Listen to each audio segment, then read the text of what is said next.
Hello students, आज के video lecture में हम दो बहुत इंपॉर्टेंट कॉन्सेप्ट को लेंगे। लास्ट वीडियो लेक्चर में मैंने आपको व्हीटस्टोन ब्रिज अच्छे से बता दिया था, ठीक। बट उसमें एक कॉन्सेप्ट हमारा छूट गया था, एक क्वेश्चन हमारा रह जाता था, एक कॉन्सेप्ट जो बहुत इंपॉर्टेंट है, वो रेगुलरली क्वेश्चन आते भी हैं उससे रिलेटेड।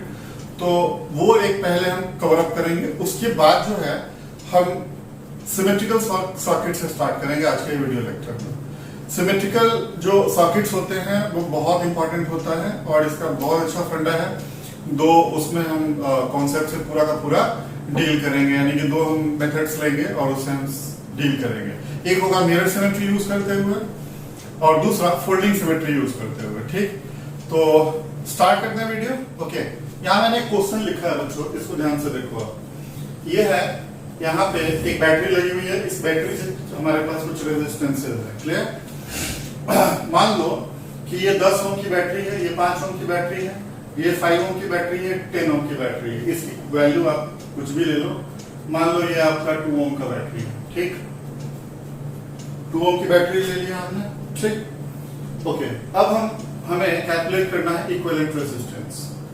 इस पूरे सर्किट का इक्विवेलेंट रेजिस्टेंस क्या होगा ये कैलकुलेट करना है। ओके, तो क्या करेंगे हम, सबसे पहला नंबर बात कि ये हमारे पास बच्चों देखो एक बैटरी है हमारे पास, क्लियर। इस बैटरी से क्या होगा कि करंट जो है वो आई करंट इस बैटरी में जाएगा, क्लियर, यहां तक आई जाएगा।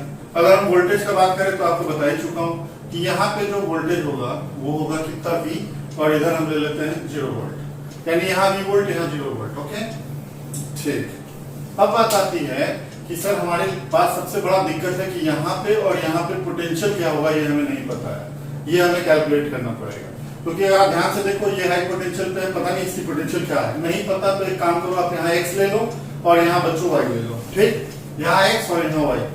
ओके, अब एक काम करते हैं, मानो ये हाई पोटेंशियल पे है, ये लो पोटेंशियल पे है, तो करंट इसमें I1 जाएगा, ठीक। और यहाँ भी वही बात हो रहा है कि हाई पोटेंशियल है, लो पोटेंशियल है, तो इधर की तरफ क्या जाएगा, I2 जाएगा, ये हमने मान लिया, ठीक। अब मुझे x और y का अगर पोटेंशियल पता लग जाए तो कहानी 2 मिनट में सॉल्व हो जाए। इसके लिए आपको बताइए नोडल एनालिसिस यूज करो। नोडल एनालिसिस यूज करते हुए सबसे पहला नंबर बात, आप दो इक्वेशंस लिखेंगे। आपको बताया था मैंने, जब हमने बात किया था किरचॉफ्स करंट लॉ का, तो मैंने बोला था जो अननोन पोटेंशियल होता है वहां से करंट फ्लो कराते हैं। ये मैंने माना है कि ये करंट ऐसे जा रहा है, बट नोडल एनालिसिस या आप ऐसे समझो कि केसीएल का यूज करेंगे तो हम मानेंगे कि यहाँ से और यहाँ से करंट जाएगा। तो अगर x के लिए मैं इक्वेशन लिखूं तो क्या लिखूंगा, x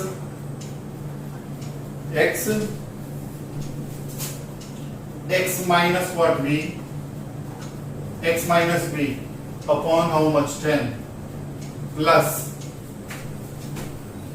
x minus 0 upon 5 plus x minus y upon how much 2 equals to 0। This is equation number 1। अब बात करते हैं y के लिए। दूसरा जंक्शन हमारे पास y का बन रहा है ना, तो यहां से हम एक ऐसे भेजेंगे, एक ऐसे भेजेंगे और एक ऐसे भेजेंगे। तो पहला लिखा मैंने y minus v upon 5 plus y minus 0 upon 10 plus y minus x upon 2 equals to 0। This is equation number 2। अब आपके पास क्या आ गया, दो इक्वेशन बच्चों आ गया, ठीक। और इन दोनों को हम सॉल्व करेंगे, तो सॉल्व करके हमें x का और y दोनों का वैल्यू पता लग जाएगा। जैसे सॉल्व करेंगे तो हमें क्या पता लगेगा, हमें पता लगेगा x के बारे में 8v अपॉन 13 आएगा ये, और y आएगा बच्चों वो होगा हमारा 7v अपॉन 13। तो x और y, अब इसको सॉल्व करूंगा तो टाइम लगेगा, आप तो जीनियस बच्चे हो तो आपको पता है, इजीली आप सॉल्व कर लोगे, है ना। और सॉल्व करके x और y की ये वैल्यू आएगी, ठीक। अब हमारी कहानी हो गई खत्म, क्योंकि x और y जो हमें पता लग गया तो हमें क्या कैलकुलेट करना है, इक्विवेलेंट रेजिस्टेंस कैलकुलेट करना। बच्चों ध्यान से देखो, अगर आप तो जो इक्विवेलेंट रेजिस्टेंस होगा R, V equals to IR होता है, तो R इक्वल्स टू क्या होगा, अरे V इक्वल्स टू IR होता है ना, तो R कितना होगा, V upon I। Sir voltage पता है, बट केवल एक खिलाड़ी पता लग जाए जिसका नाम है करंट, अगर ये पता लग जाए तो हमारा सारा प्रॉब्लम सॉल्व हो जाए, और हम वहां पहुंच चुके हैं। क्योंकि I1 की वैल्यू आप कैलकुलेट कर सकते हो। I1 बच्चों कितना होगा? I1 होगा sir v minus x upon how much? Upon 10। v minus x की वैल्यू आ चुकी है सर 8v अपॉन 13 अपॉन 10। अब इसको बच्चों सॉल्व करोगे तो कितना होगा? 13 में से 8 गया, कितना हुआ? 5v upon 130। उसी तरीके से आप I2 कैलकुलेट करोगे बच्चों। I2 कितना होगा? I2 होगा, क्योंकि मैंने इधर बना ना ऐसे, तो I2 कितना होगा? I2 इधर की तरफ है, I1 इधर की तरफ है, तभी मैंने v माइनस एक्स किया। अब v माइनस वाई करूंगा, v माइनस वाई अपॉन 5। बच्चों v है और y की वैल्यू हमें पता है 7v upon 13 upon how much? Upon है 5। ये कितना आया? 13 में से 7 गया, कितना बचा? 13v minus 7v upon 65। 8v upon 65, नहीं 6v अपॉन 65। कितना आ गया आपका I2? अब I जानते हो कितना है? I इक्वल्स टू होगा I1 प्लस I2। क्योंकि बच्चों यहां से क्या I आया और ये I यहाँ I1 में और I2 में टूट गया, तो इसलिए I इक्वल्स टू कितना हो गया? I1 plus I2। I1 कितना बच्चों? 5v अपॉन 130 और ये आया 6v अपॉन 65। बच्चों अगर एलसीएम लेंगे तो 130 हो गया, ये 5v सर, और ये कितना हो गया? 12v। तो ये 12 5 17, 17v upon 130। This is what I। और R निकालने के लिए बच्चों क्या करते हैं हम? R इक्वल्स टू होता है v बाई I, तो इसका मतलब v by I equals to R equivalent equals to कितना बच्चों? 130/17। ये आ गया था इक्विवेलेंट रेजिस्टेंस ओम में। ठीक, एक बार फिर से बता दूं, बहुत महत्वपूर्ण क्वेश्चन है और ये बार बार रिपीट होता है। आप देखो, आपको क्या दे रखा था? इस तरह का सर्किट दे रखा था, वोल्टेज दे रखा था, इक्विवेलेंट रेजिस्टेंस पूछा गया था। इक्विवेलेंट रेजिस्टेंस होता है total voltage upon total current. Voltage is given but current has to be calculated. Okay, तो कैलकुलेट करना है हमें करंट। करंट के लिए क्या किया हमने? हमें यहाँ पे वोल्टेज मैंने ले लिया V, यहाँ 0, यहाँ X और यहाँ Y। उसके बाद कुछ नहीं किया मैंने। इधर से इधर की तरफ करंट I1 है, इधर से इधर की तरफ I2 है। बट अगर KCL है, जंक्शन लॉ आपको लगाना है, तो इधर इधर और इधर, यही किया मैंने। करंट का सम 0 जंक्शन पे। उसी तरीके से Y पे लिख लिया, एक इधर एक इधर एक इधर, ठीक, इक्वल्स टू 0। इनको जब सॉल्व किया बच्चों तो मुझे क्या मिला? मुझे मिला x की वैल्यू और मुझे क्या मिली? y की वैल्यू। ठीक, x और y पता लग गया। अब I1 क्या होगा? v minus x by what 10 solve करके ये, फिर v minus y upon 5 is what? I2। अब I इक्वल्स टू क्या होता है? I1 प्लस I2, इनको जोड़ दिया, सॉल्व किया तो I equals to 17v upon what 130 आया। अब यहां से अगर मैं I को यहां ले जाऊं तो 130/17 ओम आंसर, ये आंसर होगा। ठीक है, तो ये एक बहुत इंपॉर्टेंट कॉन्सेप्ट था या बहुत इंपॉर्टेंट क्वेश्चन था। किससे रिलेटेड?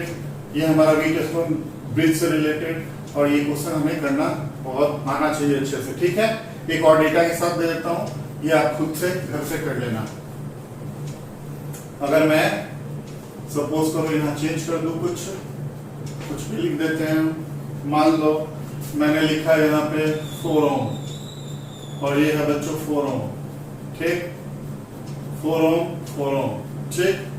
यहाँ ले लो आप कितना? 3 ओम ले लो, और यहाँ ले लो आप 6 ओम ले लो, और यहाँ 2 ओम ही है। ये नया क्वेश्चन है, ये घर से कर लेना। 4 ओम, 3 ओम, 6 ओम और बीच में 2 ओम लगा दिया। अब क्लियर है कि इट्स नॉट व्हीटस्टोन ब्रिज, क्योंकि 4:4 कितना होता है? 1, और यहाँ कितना आ रहा है? 3:6, 1/2। इसका मतलब this is not a Wheatstone bridge. तो इसमें आपको क्या करना पड़ेगा? यही मेथड अडॉप्ट करना पड़ेगा जो अभी आपको बताया मैंने। तो it's a question and you have to calculate the R equivalent. ठीक, सेम कॉन्सेप्ट पे आप प्रॉब्लम को कर लोगे। ओके, अब हम बढ़ते हैं आगे सिमेट्रिकल सर्किट्स की तरफ। अब हम बात करेंगे, बहुत इंपॉर्टेंट कॉन्सेप्ट है, बहुत मजा आपको आने वाला है, लिटरली आप एंजॉय करोगे। और टॉपिक है आपका सिमेट्रिकल सर्किट्स। ठीक, इतना आप लिख लें पहले। हाँ बच्चों, तो हम बात करते हैं सिमेट्री इन इलेक्ट्रिकल सर्किट्स की। एक्चुअली क्या होता है कि आप ढेर सारे प्रॉब्लम्स को देखोगे तो देख करके ऐसा लगता है कि लगभग चीजें है ना लेफ्ट वाली राइट के बराबर है, या मतलब आपको देख के ही पता लगेगा कि ये सिमेट्रिकल सर्किट्स है ना।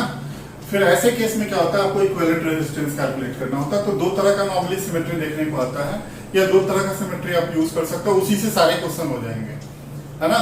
की तो बुक्स में ढेर सारी बातें और लिखी होती है, उसकी जरूरत नहीं है। आपको बस दो सिमेट्री आनी चाहिए और that is more than sufficient to solve any kind of problem related to what symmetry. अब देखो, जैसे मैंने यहाँ बताया आपको कि सिमेट्री जो होता है ना, इससे हमें क्या करना पड़ता है, इक्विवेलेंट रेजिस्टेंस कैलकुलेट करना होता है। मैंने बोला कि सिमेट्री दो तरीके का होता है। एक सिमेट्री बच्चों ले लो आप, वो है आपकी मिरर सिमेट्री, ठीक। और दूसरी सिमेट्री है बच्चों जिसको हम बोलते हैं फोल्डिंग सिमेट्री, ठीक। अब ये दोनों कैसे अप्लाई होता है उसकी मैंने आपको थोड़ी सी कॉन्सेप्चुअल दी है चीजें, कि मान लो आपके पास सबसे पहले आपको क्या करना पड़ता है, you need to actually see the circuits. और उस सर्किट को देखने के बाद आप मेन करंट, यानी करंट आपका जो है जिधर से एंटर कर रहा है करंट, वो लाइन को ढूंढो। जैसे यहाँ पे क्या मैंने बताया, ये मेन करंट है, ये वाली मेन करंट है। अब देखो ये मेन करंट है। अब इस मेन करंट के बीचों बीच आप एक मिरर लगा दो। ऐसे करंट है ठीक इसके परपेंडिकुलर, यानी 90 डिग्री पे आप क्या करो, एक मिरर को प्लेस कर दो। ये मिरर हो गया, मेन करंट के परपेंडिकुलरली एक मिरर लगा दो, बीचों बीच सर्किट के लगाया आपने। अब लगाने के बाद अगर लेफ्ट वाला सर्किट राइट वाले सर्किट के बिल्कुल सेम है, तो इसका मतलब है कि you can easily use what, the mirror symmetry. और अब मिरर सिमेट्री में क्या होता है कि आप जब प्रॉब्लम को सॉल्व करेंगे तो प्रॉब्लम को सॉल्व करेंगे, देखिए आपको क्या होता है कि जो फेक आपको फेक जंक्शन होता है उसको हटाना होता है। मैंने यहाँ वर्ड भी क्लियर यूज किया है, फेक जंक्शन। ये फेक जंक्शन है, इसको आपको एलिमिनेट करना होता है, ठीक है। फोल्डिंग सिमेट्री में क्या होता है बच्चों कि मेन करंट, ये ऐसे आप देखो मेन करंट है, मेन करंट के ऊपर सर ये अपर पार्ट हो गया, अपर सर्किट हो गया, और ये लोअर सर्किट हो गया। अपर सर्किट और लोअर सर्किट बिल्कुल सेम हो, यानी कि मेन करंट के ऊपर अपर सर्किट, मेन करंट के नीचे लोअर सर्किट अगर बिल्कुल सेम होता है तो फिर ऐसे केस में आप इजीली यूज कर सकते हो क्या, फोल्डिंग सिमेट्री। और फोल्डिंग सिमेट्री की खूबी क्या होती है कि आप इसको फोल्ड कर दो, मतलब नीचे वाला जो भी सर्किट है ना ऊपर चला जाएगा, ठीक, ऊपर चला जाएगा, और फिर आप सर्किट को सॉल्व कर दो। ये शायद अभी दिक्कत हो रही होगी समझने में। आप एक प्रॉब्लम हो उससे अच्छे से 2-3-4 प्रॉब्लम अभी लेता हूँ, अभी लेना तो बहुत है, 2-3 प्रॉब्लम में आपको इजी अंडरस्टैंडिंग आ जाएगा मैं बोल क्या रहा हूँ। जैसे मैंने एक क्वेश्चन आपको दिया है कि बच्चों इस तरह का एक आपके पास सर्किट है, ठीक। अब इस सर्किट में देखो ए है ये और ये है बी, आपको इक्विवेलेंट रेजिस्टेंस ए और बी के बीच में निकालना है। अब बच्चों इसमें सीरीज पैरेलल करोगे तो बहुत मुश्किल आएगी। ये तो बहुत आसान सा क्वेश्चन है, बहुत सारे टफ प्रॉब्लम होते हैं, उसको सीरीज पैरेलल करने का क्या होता है कि आपको पता ही लगेगा ऐसे सर्किट्स में कि कौन सीरीज है कौन पैरेलल है। लेकिन आप अगर वाइजली देखोगे तो आपको पता लगेगा कि जो ये सर्किट्स हैं ये सिमेट्री को फॉलो कर रहा है। सिमेट्री का मतलब समझते हो, बिल्कुल बराबर होना। तो ठीक, अब एक काम करते हैं, इस प्रॉब्लम को मैं दोनों सिमेट्री से सॉल्व कर सकता हूँ, ठीक। तो सबसे पहले यूज करते हैं using what, the mirror symmetry. Mirror symmetry को यूज करते हैं और इससे हम कोशिश करते हैं इसको सॉल्व करने का। मिरर सिमेट्री सर ने क्या बोला था, मेन करंट क्या होगा, ये क्या मेन करंट आई होगा, अगर ये आई है तो बाहर भी आई ही निकलना चाहिए, ठीक। अब इस सर्किट को अगर ध्यान से देखो तो मेन करंट ये है, इसके परपेंडिकुलर एक मिरर बनाओ, ठीक ऐसे जगह पे बनाओ जिससे सर्किट आधा लेफ्ट आधा राइट डिवाइड हो रहा। तो मैंने ये बना दिया, ये रेड वाली से मैंने एक क्या कैलकुलेट, मैंने एक मिरर बना दिया। अब मिरर बना दिया, अब देखो आप मिरर बनाया तो ये जो लेफ्ट वाली है और जो राइट वाली है क्या बिल्कुल एकदम 100% रिजेंबल कर रहा है, यानी लेफ्ट का सर्किट और राइट का सर्किट जो है वो 100% एक दूसरे को रिजेंबल कर रहा है। रिजेंबल करने का मतलब ये हुआ कि सर अब इस लाइन के बारे में क्या कहोगे, ये दो रेजिस्टर के बारे में क्या बोलोगे, ये किधर आएगा, लेफ्ट में आएगा या राइट में आएगा। आपको सिंपल एक बात बता रहा हूँ, ये आई है तो इधर की तरफ करंट क्या जाएगा, मान लो I1 गया, इधर की तरफ क्या गया I2 गया, और इधर की तरफ बच्चों क्या गया I3 गया। अब आप ध्यान से देखो, ये I1 यहां तक आया, ये I3 यहां तक आया, I1 यहां तक आया। अगर इधर चला गया होता है ना, अगर ये I1 इधर आया और बिल्कुल इधर निकल गया, यहां से ये I3 आया और ये इधर I3 निकल गया और ये I2 ऐसे निकल गया, ठीक। अगर मान लो इधर कुछ गया होता तो फिर मुश्किल हो गई होती हमारे लिए। अगर करंट यहां से इधर गया रहता फिर ऐसे जाता, मतलब कॉम्प्लेक्स तरीके से जाता, तो हमारे लिए सर्किट सॉल्व करना मुश्किल हो जाता। मतलब ये I1 है, इधर अगर I1 निकल रहा है, ये I3 है, इधर I3 निकल रहा है, यानी इस वाले ब्रांच में कोई करंट नहीं गया। और एक और तरीका होता है आपको चेक करने का, ज्यादा सोचने की जरूरत नहीं है। यहाँ से मान लो कुछ एम्पियर का करंट चला, मान लो 10 एम्पियर का करंट, ये और ये दो, क्योंकि ये R है ये R है, तो ये 2 ओम है, सपोज करो ये 2 ओम है, तो वोल्टेज ड्रॉप इसके क्रॉस कितना होगा, 10 एम्पियर का करंट आया और 2 ओम है, तो इसका मतलब यहाँ पे वोल्टेज ड्रॉप कितना होगा, वोल्टेज खाया कितना 20 खाया, तो इसका मतलब है यहाँ पे अगर वोल्टेज मान लो 40 होता है, 20 खा गया तो यहाँ 20 बचा, यहाँ भी वही होता 20 होता है। इसका मतलब है कि ये और ये सेम पोटेंशियल पे है, और सेम पोटेंशियल पे जब भी होता है तो करंट फ्लो नहीं करता, ठीक। तो या तो आप देख लो, इनमें क्लियर पता लगेगा कि ये जितना खाएगा उतना ही ये खाएगा, तो यहाँ जो बचेगा और यहाँ जो बचेगा बराबर बचेगा। इसका मतलब है इस वाले पार्ट में करंट ही नहीं जाएगा, करंट ही नहीं जाएगा तो इन दोनों को लेने का मतलब नहीं होता है। तो इन दोनों का जब लेने का मतलब ही नहीं है सर, तो इसका सिंपल मतलब ये हुआ कि ये सर्किट रिड्यूस कर गया किसमें, इस सर्किट सिंपल रिड्यूस हो गया, ये आ रहा देखो, और नीचे वाला ये है पॉइंट, और ये क्या है बच्चों, बी है, R R R R R, तो क्या हो गया, फिर से समझा रहा हूं, डोंट वरी यार।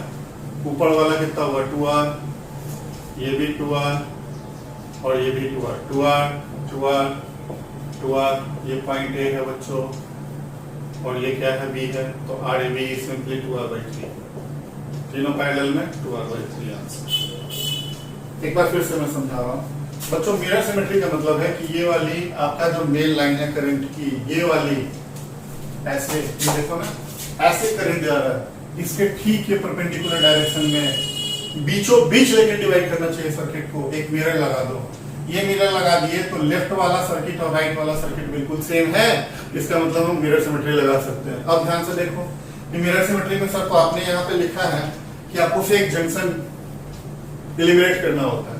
इस प्रॉब्लम में ऐसा फेक जंक्शन नहीं आया है, अभी ढेर सारे प्रॉब्लम में अच्छे से समझ जाओगे आप। यहाँ क्या कहानी हुआ कि सर ये वाली पॉइंट और ये वाली पॉइंट सेम पोटेंशियल पे है, ये दोनों, इसका मतलब इस वाले ब्रांच में करंट ही नहीं जाएगा, और ये तीनों 2R 2R 2R पैरेलल में हो गया आंसर। इसी प्रॉब्लम को हम बच्चों फोल्डिंग सिमेट्री भी यूज कर सकते हैं, क्योंकि अगर आप ध्यान से देखो तो ये मेन करंट है बच्चों, ये मेन करंट है ऐसे बीच वाली लाइन, इसके ठीक नीचे और ऊपर बिल्कुल बराबर है, इसका मतलब इसको भी आप फोल्डिंग सिमेट्री से सॉल्व कर सकते हो। फोल्डिंग सिमेट्री से सॉल्व करने का तरीका देखो, using folding symmetry. Folding symmetry का मतलब हुआ बच्चों कि ये वाली जो थी ना, ये वाली लाइन, मेन वाली लाइन के अबाउट इसको फोल्ड कर दो, इसको फोल्ड कर दो। फोल्ड जब करेंगे तो ये इसके ऊपर आ जाएगा, ठीक, ये वाली इसके ऊपर आ जाएगी, ये वाली इसके ऊपर आ जाएगी, ठीक, और ये वाली इसके ऊपर आ जाएगी। मतलब मेरे कहने का है कि या तो आप नीचे वाले को मिटा दो, जैसे मैं पूरा सॉल्व कर रहा हूँ, ये मैं मिटा रहा हूँ, आपको फील है, इसको एज इट इज मैंने बना दिया, बड़ा सा डायग्राम बना रहा हूँ कि चीजें आपको अच्छे से क्लियर हो।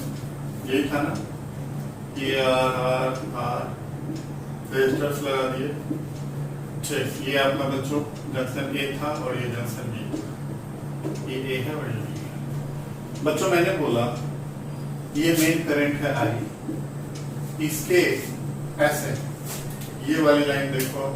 अच्छा यहाँ 2 रेजिस्टर था, छोड़िए। ठीक, अब क्या है, नीचे वाला ऊपर वाले के बराबर है, तो आप इसको फोल्ड कर दो।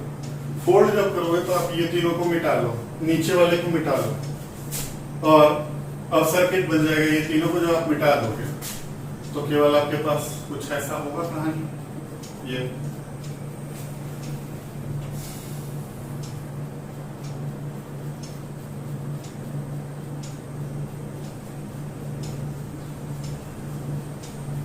ये है और ये। जब आपने इसको फोल्ड कर लिया तो ये वाली और ये वाली एक दूसरे पे आ गई, तो ये ऐसे बना लो, एक रजिस्टर इसके ऊपर, ये वाली इसके ऊपर आ जाएगी, तो ये ऐसे हो गया, और ये वाली इसके ऊपर आ जाएगी ऐसे। ठीक, ओके।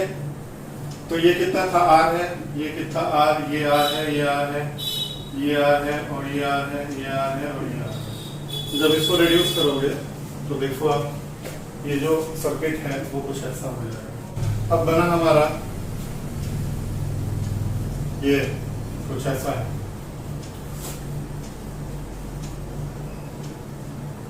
ये बच्चों आर आर कितना हो गया, पैरेलल में 2R, सॉरी R/2, ये R/2 हो गया। ओके, यानी ये वाली हो गई हमारी R/2। यहां दिखाओ, जहां पर ये दिखा लो, ये R/2, ये बीच वाली R/2 है, क्योंकि R R पैरेलल में R/2, और ये भी कितना R/2, तो ये कितना बच्चों R/2। ये वाली और ये वाली कितनी हुई, ये हुई R और ये हुई R। ठीक है,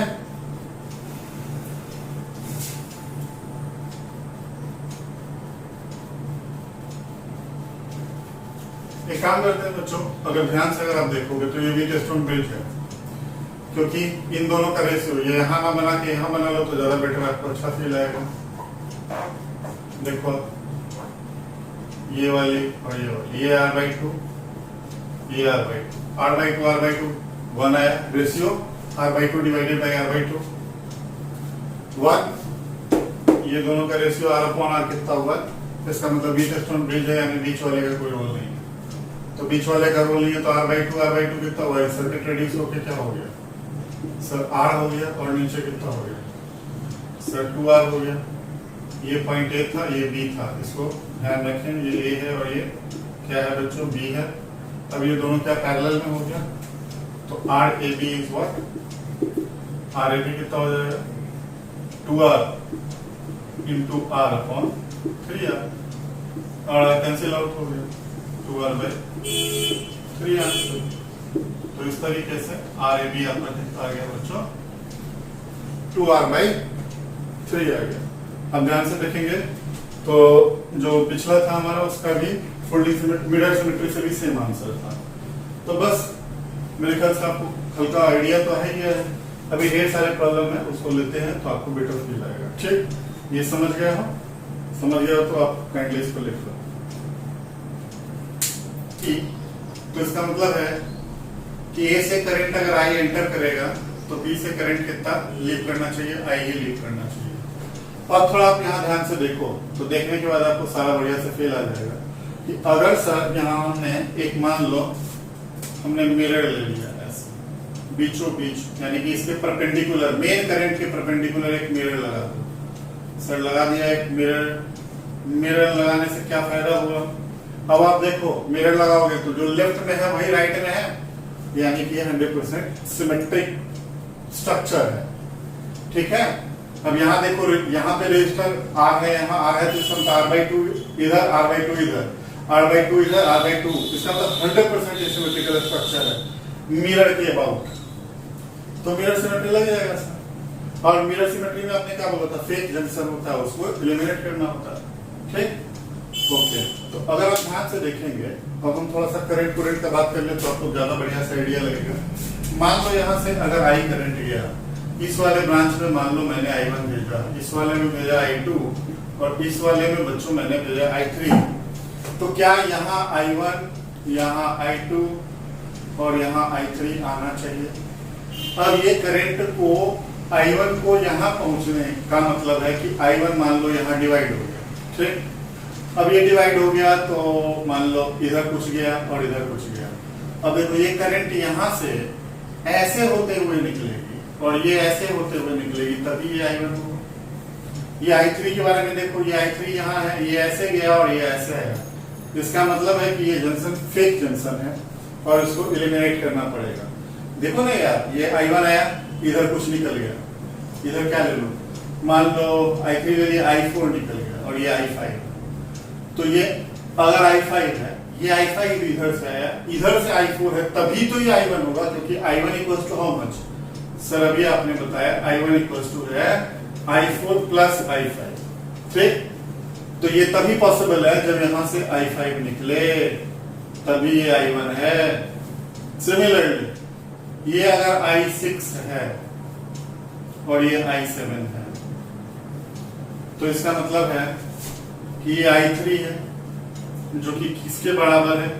I6 प्लस I7 के बराबर है। इसका मतलब है कि सर ये I3 इधर आया, इधर I6 गया, अगर ये I6 इधर आता है और ये I7 है, तभी ये I3 होगा। इसका मतलब ये जंक्शन फेक जंक्शन है और इस जंक्शन को आप एलिमिनेट कर दो। तो एलिमिनेट करने के लिए क्या करोगे आप? सर कुछ नहीं, बहुत आसान सा है। कैसे करेंगे इस प्रॉब्लम को? कोऑर्डिनेट सिमेट्री से देखें, सॉरी मिरर सिमेट्री से।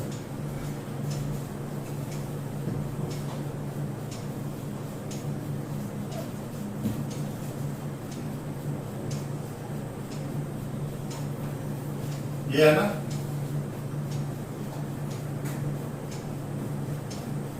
अब मैंने बोला कि ये फेक जंक्शन, ये कुछ ऐसा, यानी यहाँ पे टच नहीं कर रहा है। बाद बाकी आप रेजिस्टर्स एज इट इज लिख लो।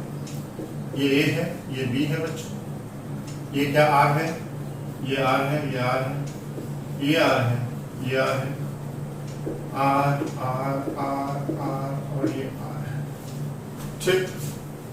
बस खत्म कहानी। इस वाले में भी क्या सर, यहाँ आ गया और यहाँ आ गया। अगर देखा था तो बना देता हूँ रजिस्टर, भैया पता नहीं क्या आग लिख रहे हैं सर।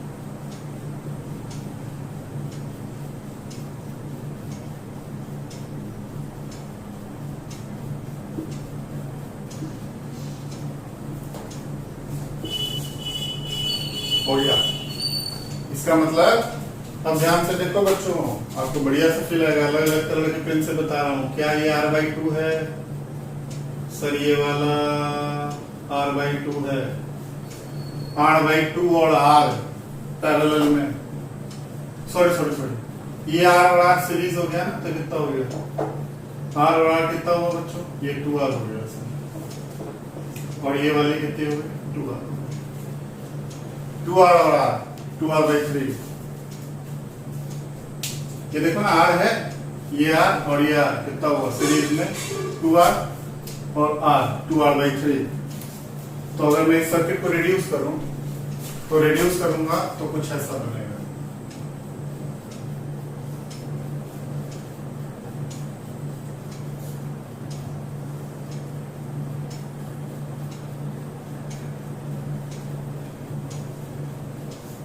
ऐसा, यहां देखो ये R और ये क्या 2R/3, ये R, ये R 2R, सिमिलरली ये R और ये बच्चों कितना 2R/3, ये 2R/3 है और ये कितना हो गया? R हो गया। ये पॉइंट A है और ये पॉइंट B है, आगे नीचे है। अब इन तीनों का सीरीज, इन तीनों का सीरीज और ये R 2R/3, 3 3 6 2 8, 8R/3। ये 8R/3 हो गया बच्चों, ये 2R हो गया और ये बच्चों नीचे वाला भी कितना है? 8R/3 A और ये B। तो आगे भी आपको निकालना है, तो क्या करोगे sir? 1/R AB equals to कितना हुआ? ये पलट जाएगा 3/8R plus 1/2R plus 3/8R। इसको सॉल्व करो, एलसीएम लोगे तो कितना आएगा? 8R यानी 3 प्लस कितना? 4 प्लस 3, 4 3 7 और 3 11 11 बाई 8R, तो इसका मतलब R इक्विवेलेंट हो गया कितना 8R बाई 11। ठीक, इसको देखो आप,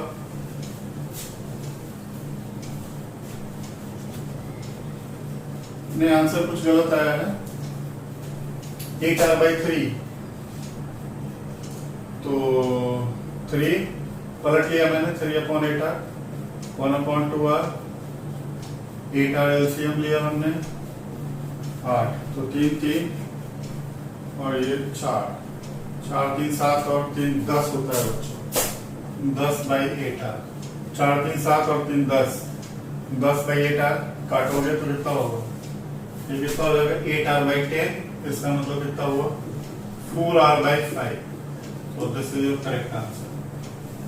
ठीक है, तो देखो कितने बढ़िया से क्या हुआ हमारा मिरर सिमेट्री यूज किया मैंने। मिरर सिमेट्री में सर ध्यान रखना, बताया था पढ़ाते समय, ये सर लाल वाली मार्कर जो है मान लो ये मेन करंट का डायरेक्शन है, इसके ठीक परपेंडिकुलर यानी करंट के परपेंडिकुलर बीचों बीच सर्किट को डिवाइड करने वाला एक मिरर लगा लो, सर लगा लिया रेड कलर वाली।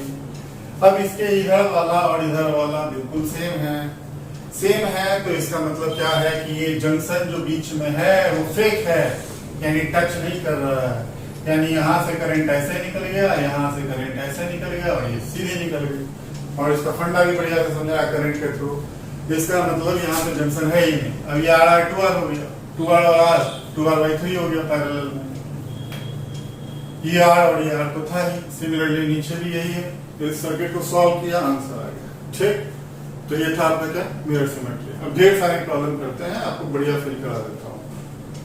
तो बीच ऐसे, क्योंकि मेन करंट कैसे होगा, ऐसे होगा, I ऐसे है, ध्यान से निकलेगा I। अगर मैं इसके ठीक परपेंडिकुलर मैंने एक ऐसा मिरर बना दिया, तो क्या इधर वाला और इधर वाला बराबर है? इसका मतलब है कि अगर ये I है और इधर करंट सर I1 गया, इधर की तरफ सपोज करो I2 जा रहा है और इधर की तरफ I3 जा रहा है, तो सिंपल मतलब है कि सर ये I1 है, ठीक, इधर से ये I2 है, तो सर ये I1 हो गया, ये I2 हो गया, ठीक, ये I1 ये I2, यहां गलती हुई, ये I1 है, ये I1 यहां टूटेगा तो यहां और यहां जाएगा, ये यहाँ पे अगर I1 आएगा, अगर मान लो 3 लिख लिया ना मैंने, I1 हो गया, I2 हो गया और I3 हो गया, तो मान लो ये I4 है और ये I5 है, तो क्या होगा, I4 इधर से आया, इधर से I4 निकलेगा, ये I5 है सर, ये I5 ये I4 मिलके क्या बनेगा I1। यहाँ देखो ये I3 है, बिल्कुल सीधा निकल जाएगा, इसमें तो कोई दिक्कत ही नहीं है, ये I2 है, ठीक, ये I2 इधर से वापिस आएगा, इसका मतलब ये फेक जंक्शन है, यहाँ से करंट गया ऐसे आ गया, तो देखो I3 इधर से, I2 इधर से, I1 इधर से, तो सिंपल मतलब है कि बीच का ये जंक्शन जो ये वाला है फेक जंक्शन है, और इसको उठा लो और सॉल्व कर दो सीरीज पैरेलल लगा के। तो सर सिंपल है, इसका मतलब सर आप ये बोल दो कि ये जंक्शन फेक है, ये जो जंक्शन है ये फेक जंक्शन है। यस, मैं यही बोल रहा हूँ, ये यहाँ रेजिस्टर था, यहाँ है, यहाँ है, यहाँ है सर, एक यहाँ है, एक यहाँ है, एक यहाँ है, एक यहाँ है, यहाँ यहाँ और कुछ छूट तो नहीं रहा, हाँ यहाँ है और एक यहाँ। अब बच्चों ध्यान से देखो, ये R है, ये R है, ये R है और ये R है सर, ये भी R और R। बच्चों ध्यान से देखो, क्या ये वीटस्टोन ब्रिज है, इसका रेजिस्टेंस R हो जाएगा, इसका भी, ये भी वीटस्टोन ब्रिज है तो R हो जाएगा, तो इसका मतलब सर ये बोल रहे हो आप R हो गया, ये बोल रहे हो आप R हो गया, ठीक। तो सिंपल इसका अगर मैं इसको रिड्यूस करूं सर्किट को तो क्या हो जाएगा सर, बड़ा ही आसान बन गया। अब तो कुछ ये कहानी हो गई सर, ये बच्चों है R, ये है R, R और ये हो गया सर ओवरऑल R, ये R सर, ये R, ठीक, और नीचे कितना, ये हो गया सर R, इसके क्रॉस चाहिए, ये A है बच्चों और ये क्या है सर B है। ये देखो R R R R R कितना हो गया 5 आर, यानी कि सर ये हो गया 5 आर, और ये वाला बच्चों कितना है, नीचे वाला है आर, ये ए है और ये बी है, आर ए बी चाहिए, ये दोनों किसमें होगा, पैरेलल में होगा। पैरेलल का मतलब R into 5 R upon what 6 R, काट लो R R cancel out, 5 R by 6, this is what R A B. तो देख लो मिरर सिमेट्री से फटाक से हो गए, ठीक है। तो ये मिरर सिमेट्री से रिलेटेड प्रॉब्लम था। आइए और कुछ और प्रॉब्लम को देखते हैं, इसको आप लिख लो पहले।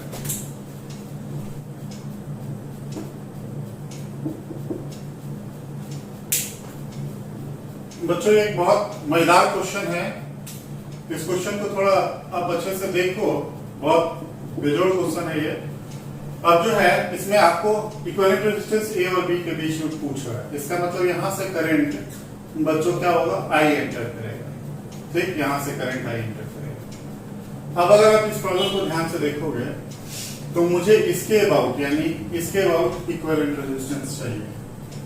अब देखो बच्चों क्या होता है कि मान लो मैंने आई करंट भेजा यहाँ, फिर आई करंट भेजूंगा तो मान लो यहाँ पे ये ठीक है टूट गया, ये आर है, ये आर है और ये आर है, तो इसका मतलब I/3 में ये टूट गया, ये वाली ब्रांच में बच्चों सपोज करो I/3 गया और इस वाले में भी कितना गया, I/3 गया, बराबर फिर बटेगा, 3 पार्ट में है तो I/3 बटा। अब देखो आप ध्यान से, I/3 की वजह से यहाँ वोल्टेज ड्रॉप कितना हुआ, IR/3, तो इसका मतलब यहाँ पे हमारे पास जो पोटेंशियल मिलेगा, और यहाँ पे देखो यहाँ ये कितना खाएगा, ये खाएगा अगेन IR/3, तो इसका मतलब ये वाली पॉइंट और ये वाली पॉइंट सेम पोटेंशियल पे होगी। मतलब मान लो कि ये पोटेंशियल जो है सपोज करो x है, तो ये पॉइंट क्या होगा, x होगा। ओके, अब देखो I/3 यहाँ बटेगा अगेन I/6 में और I/6 में, यानी कि ये दोनों भी वोल्टेज सेम खाएगा, इसका मतलब ये जो D पॉइंट है और C पॉइंट है इक्वल पोटेंशियल पे होंगे, तो मान लो y और y। अब देखो आप अच्छी तरीके से जानते हो, याद करो सर ने बढ़िया से पढ़ाया था आपको कि अगर कोई रेसिस्टर होता है R और ये पॉइंट है A और ये पॉइंट है B, और इससे क्या है करंट फ्लो कर रहा है, सॉरी ये आपके पास दो पॉइंट है A एंड B और दोनों सेम पोटेंशियल पे हैं, तो करंट कितना होगा, 0। तो इसका मतलब है इस वाले ब्रांच में, क्योंकि ये और ये इक्वल पोटेंशियल पे y और ये x, इसका मतलब ये हुआ कि सर आप बोल रहे हो ये वाला और ये वाला रेजिस्टेंस हो गया गायब। तभी मैंने बोला काफी बेहतरीन क्वेश्चन है ये दोनों गायब हो गया, जो बच गया उसको एज इट इज आप ड्रॉ कर लो। ड्रॉ करोगे तो क्या फील आएगा आपको, सर ये वाली रेजिस्टर तो है ही हमारे पास, ये वाली भी है सर हमारे पास, ठीक, और एक ये वाली आ गई सर ऐसे, ये ऐसे और ये ऐसे, इसमें है रेजिस्टर, इसमें है रेजिस्टर, यानी उड़ा कौन सा है, उड़ा है हमारा ये वाला बीच वाला, यानी बीच में जो पॉइंट होता है ना ये वाली, ये देखो ये डॉटेड मैंने बना दिया, तो ये उड़ गया और सर ये उड़ गया, यानी इसको घटा दो, तो कहानी कुछ कैसी हो गई, कैसी हो गई। अब ये क्या पॉइंट A है और ये पॉइंट B है, इसी के अबाउट निकालना है, हाँ इसी के अबाउट निकालना है, ये R है, ये R है, ये R हो गया, ये R हो गया, R हो गया, आपको क्या निकालना है, R है B, तो A और B दो पॉइंट बना लो, A और B सर हमने पॉइंट बना लिया, ये बनाया A और ये बनाया B। अब देखो A और B के बीच में सर एक रेजिस्टेंस है R, बीच वाली, एक सर ये वाली है, ये कितनी हो गई 3R, सर ये वाली हो गई 3R, और ये वाली भी R R R सीरीज में, ये तीनों कितनी हो गई, ये हो गई सर 3R। बस इसका मतलब इन तीनों का पैरेलल कॉम्बिनेशन लेना है, तो इसका मतलब 1/R इक्वलेंट इक्वल्स टू कितना होगा बच्चों, 1/3R plus 1/R plus 1/3R, LCM ले लो कितना 3R हो गया, तो 1 प्लस 3 प्लस 1 5 5 5 5 बाई कितना 5/3R, तो इसका मतलब इसको पलटना ना भूले, पलटोगे तो 3R/5, ये जो आंसर। ठीक है, तो इस वीडियो लेक्चर में इतना ही रहने दो, ठीक है। और दूसरे वीडियो लेक्चर में फिर ये सिमेट्रिकल सर्किट पूरा करा देता हूँ। अभी ढेर सारे क्वेश्चन है, वीडियो काफी लंबा हो जाएगा, तो ढेर सारे क्वेश्चन है। तो ऐसा करते हैं कि इसको हम डिवाइड कर लेते हैं दो पार्ट में। एक पार्ट मैंने भी आपको बताया है ना, आपको अंडरस्टैंडिंग आ गई। अब दूसरे पार्ट में हम क्या करते हैं कि सारा का सारा सिमेट्री से रिलेटेड प्रॉब्लम ले लेते हैं, और एक और काम करता हूँ, उसमें एक जो क्यूब वाले प्रॉब्लम्स आते हैं उनको भी इंक्लूड कर देता हूँ, ठीक।